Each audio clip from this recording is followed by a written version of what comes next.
buri muntu wese aho ava akagera iyo afite ubwonko bukora neza aba azi neza yuko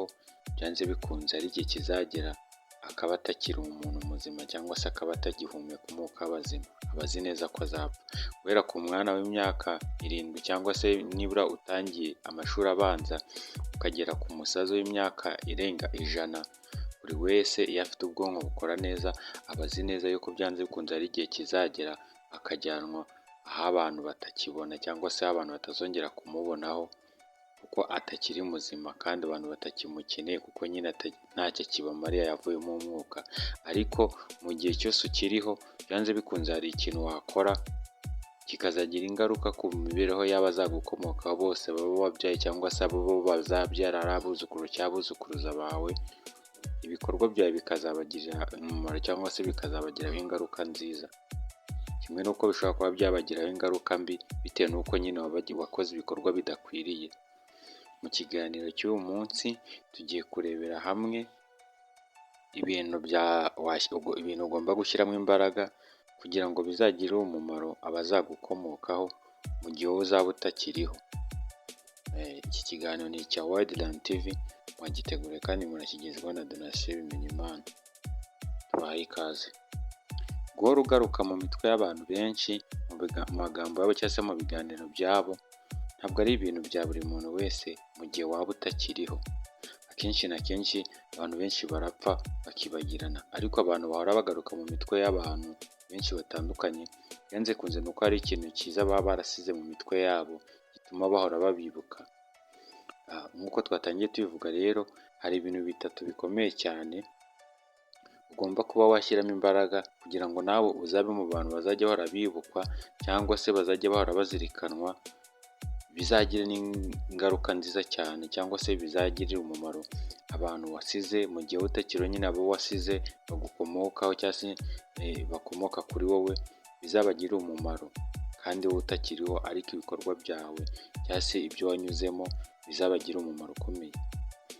Ikintu cya mbere na mbere ugomba gukora kikazagirira umumaro abo wasize cyangwa se abagukomokaho, ugomba kugira inshuti nyinshi kandi z'intangarugero ku bantu benshi. Mu by'ukuri kugira inshuti nyinshi kandi z'intangarugero ku bantu benshi ni kimwe mu bintu bifasha abantu benshi cyane mu gihe batakiriho. Buriya iyo waremye umubano mwiza n'abantu kandi w'ingirakamaro ku bantu benshi cyangwa se w'icyitegererezo ku bantu benshi, byanze bikunze iyo utakiriho abo bantu bari inshuti zawe kandi bafite icyo bavuze mu buzima bw'abantu benshi, bafasha umuryango wawe cyangwa se abagukomokaho kuzabaho neza, kuko byanze bikunze nimba warababaniye neza kandi nabo bakaba bafite abandi bantu babafataho nk'icyitegererezo cyangwa se babibonamo mu buryo runaka, bizagira influence nziza cyangwa se bizagira icyo bifasha umuryango wawe, kuko byanze bikunze aho bazajya baraba bari nibajya bagutekerezaho bizajya bituma bibuka yuko hari n'abantu wasize, bibe byatuma nyine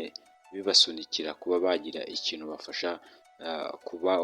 kuri ba bantu wasize cyangwa se ku bantu bagukomokaho, bibe byabafasha nyine kugira ikintu bibamarira cyangwa se byagira icyo bibagezaho, bitewe n'uko nyine umubano wagiranye n'abo bantu hari ikintu nyine wasize mu mutwe wabo, bikaba byabakururira cyangwa se byabasunikira guhora bita nyine ku bantu bagukomokaho wasize. Ubwo rero ikintu cyo kugira umubano cyangwa se cyo kurema umubano mwiza n'abantu benshi cyane kandi nabo abo bantu bakaba ari ba bantu b'ingirakamaro, akaba atari ba bantu nyine ubona ko nta kintu basobanuye mu buzima butandukanye bw'abantu, uzaba ukoze ikintu cyiza cyane kizagirira umumaro ukomeye cyane abantu wasize cyangwa se abantu bazagukomokaho cyangwa se bagukomokaho. Muri make rero ikintu cyo kurema umubano ukomeye cyane n'abandi bantu kandi akaba ari abantu b'ingirakamaro bafite ukuntu ari icyitegererezo muri sosiyete cyangwa se ku bandi bantu benshi, hari ikintu bizakumarira. Hano tuvuze ingero nyinshi cyane z'abantu benshi cyane batakiriho ariko umunsi ku munsi bigenda bigirira ingaruka nziza cyangwa se bigenda bifasha abo bakomokaho. Tutagiye kure dushobora no kureba no ku ngero wenda nko mu minsi yashize wenda nko kuri nyakwigendera Tuyishime Joshua Jay Polly, ukuntu nyine umuryango wiwe,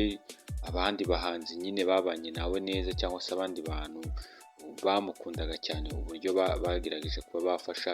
bakusanya inkunga yo kuba yafasha abana cyangwa se umuryango we yasize. Kiriya ni ikintu cyiza cy'icyitegererezo, nawe uba ukwiye kurema umubano mwiza mu bintu byawe cyangwa se mu buzima bwawe bwa buri munsi, kandi ukawurema n'abantu nyine b'ingirakamaro bagufasha nyine kugira influence nziza mu bandi bantu, mu gihe wazaba utakiriho bikazaba byatuma n'abo wasize nyine nabo izo ngaruka z'ibyo wakoze byiza cyangwa se umubano mwiza waremye mu bandi bantu ubagiraho ingaruka nziza, cyangwa se ubageraho ukaba wabafasha mu buzima bwabo. Ikindi kintu cya kabiri ugomba gushyiramo imbaraga, akazi kawe ugomba kugakora neza cyane mu buryo bushoboka bwose. Nacyo ni icya kabiri, ni ukuvuga ngo akazi kawe iyo ugakora neza mu buryo bushoboka bwose kandi nyine ukagakora neza, ibyo bintu nabyo nyine bituma akazi kawe gatera imbere, kuko nyine wagashyizemo imbaraga cyane, bikazatuma nyine n'abazagukomokaho ako kazi wasize ukoze cyangwa se ibyo bintu wakoraga bizabagira umumaro, kuko nyine bizatera imbere byanze bikunze n'abantu babikunde. Noneho abantu bazabikuriramo cyangwa se bazabisigarana ibyo wasize ukoranya, inyungu zavaga mu byo wakoraga nyine zizasigaranwa n'abagukomokaho nabo, kuko ari ibintu washyiragamo imbaraga kandi abikundaga cyane,